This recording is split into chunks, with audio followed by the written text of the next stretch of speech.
मतलब मैं इस टॉपिक को आपको रियल लाइफ से कनेक्ट करवा दूंगा। अब आप बोलोगे सर परसेंटेज यील्ड को कैसे रियल लाइफ से कनेक्ट करवा दोगे? मैं करवा दूंगा भाई, वो मेरी हेडेक है। तू बस एक पेन और एक खाली पेपर लेके बैठ और जो सिनेरियो में तेरे को समझाता हूं उसको समझने का ट्राई करना। तो फटाफट से अपन टॉपिक को स्टार्ट करते हैं। मान लेते हैं कि ये आप हैं।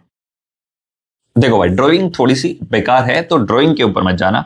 ये आप हैं, आप डेली 10 आवर पढ़ते हैं। बहुत ज्यादा बोल दिया, मुझे पता है 10 घंटे नहीं पढ़ते हो, लेकिन मान लेते हैं कि भाई साहब मेरे सामने जो बच्चा बैठा है वो तो एकदम है भाई, कुछ उखाड़ेगा जीवन में, अपने फ्यूचर में जाके तबाही मचा देगा भाई। तो वो 10 घंटे पढ़ता है भाई साहब, अपने लिए वो 10 घंटे काम करता है। अब वो 10 घंटे पढ़ रहा है तो भाई जो आने वाला जो टेस्ट है उसमें वो 600 मार्क्स एक्सपेक्ट भी कर रहा है। इसमें कुछ गलत भी नहीं है भाई, इंसान मेहनत करेगा तो एक्सपेक्ट तो करेगा। अब भाई साहब 10 घंटे पढ़ता है और 600 मार्क्स वो एक्सपेक्ट करता है, मतलब एक मेहनत वो करता है और उस मेहनत के अकॉर्डिंग वो एक आउटपुट जो है वो खुद से एक्सपेक्ट करता है। इसमें कोई बुराई नहीं। अब मेरा सिनेरियो समझने का ट्राई करना, जो मैं आपको बताने वाला हूं कि भाई साहब ये आदमी 10 घंटे पढ़ रहा है तो वो इफेक्टिवली पढ़ रहा है कि नहीं पढ़ रहा है, वो पॉइंट है ना। तो मान लो कि भाई साहब वो एकदम 100% एफिशिएंसी के साथ पढ़ रहा है, 100% इफेक्टिव पढ़ रहा है, मतलब पूरे 10 घंटे एकदम फोकस्ड होके भाई साहब वो अपना काम कर रहा है। ठीक है सर, 10 घंटे अगर वो फोकस्ड होकर अपना काम करेगा तो सर वो 600 नंबर अचीव कर लेगा, इसमें किसी को भी डाउट नहीं है। बट मान ले भाई अगर वो अपनी एफिशिएंसी को 100% नहीं रखे, 50% ही रखे, कि सर मान लो वो 10 घंटे फोकस्ड ही ना हो पाया हो, वो 5 घंटे ही सिर्फ फोकस से पढ़ाई कर पाया हो, बाकी 5 घंटे वो डिस्ट्रैक्ट हो गया हो, तो भाई अगर एफिशिएंसी को आप 50% कर दोगे तो जो आउटपुट आपने सोच रखा है, एक्सपेक्ट कर रहे हो, वो भी तो भाई 50% हो जाएगा। मतलब उस केस में उसके नंबर आएंगे 300। ये बात समझ गया? यही होता है परसेंटेज यील्ड। अगर आपका परसेंटेज यील्ड 100% है तो जितना प्रोडक्ट आपने एक्सपेक्ट किया है उतना आपको मिलेगा। लेकिन अगर आपकी जो यील्ड है वो 50% है तो जो आउटपुट आपने एक्सपेक्ट किया है उसका 50% ही आपको मिलेगा। मान ले भाई कि तेरी जो यील्ड है वो 25% है, तो भाई जो 100% यील्ड होने पे बता कितना अमाउंट था, कितना मार्क्स था, 600।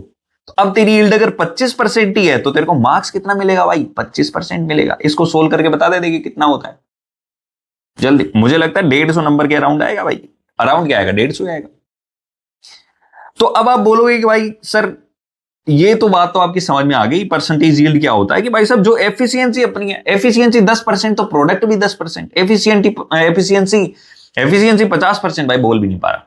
एफिशिएंसी अगर 60% तो प्रोडक्ट भी 60%। एक काम करते हैं, एक एग्जांपल लेते हैं। ये वाला एग्जांपल आपने देखा होगा, N2 + 3H2 और ये मिलाता है 2NH3, अमोनिया बनाता है। मान ले भाई N2 के आपको 5 मोल गिवन है। कितने मोल गिवन है? 5 मोल। और आपसे पूछ लिया कि भाई अमोनिया के कितने मोल बनेंगे, तो आप बता सकते हैं 1 मोल N2 से 2 मोल अमोनिया बनेगा। मतलब जितना N2 खर्च होगा उसका डबल अमोनिया बनेगा। 1 मोल से 2 मोल, तो 5 मोल से कितना बनेगा भाई? 10 मोल। 5 मोल से 10 मोल। अब इस केस में देखो यहां पे इस एरो के ऊपर कुछ भी नहीं लिखा हुआ, इट मींस कि इसकी जो यील्ड है वो 100% है। मतलब ये रिएक्शन 100% कंप्लीट हो रही है, ये रिएक्शन 100% एफिशिएंसी के साथ कंप्लीट हो रही है। बट लेट सपोज कि आप बोलते हो कि सर नहीं, 100% एफिशिएंसी के साथ में ये खत्म नहीं हो रही है, इसकी जो यील्ड है वो सिर्फ 50% ही है। तो भाई जो आपको प्रोडक्ट 100% पे मिलना चाहिए था वो तो 10 मोल था ना, तो सिर्फ अगर 50% ही कंप्लीट हो रही है तो आपको मोल भी कितना मिलेगा भाई? 50% ही मिलेगा।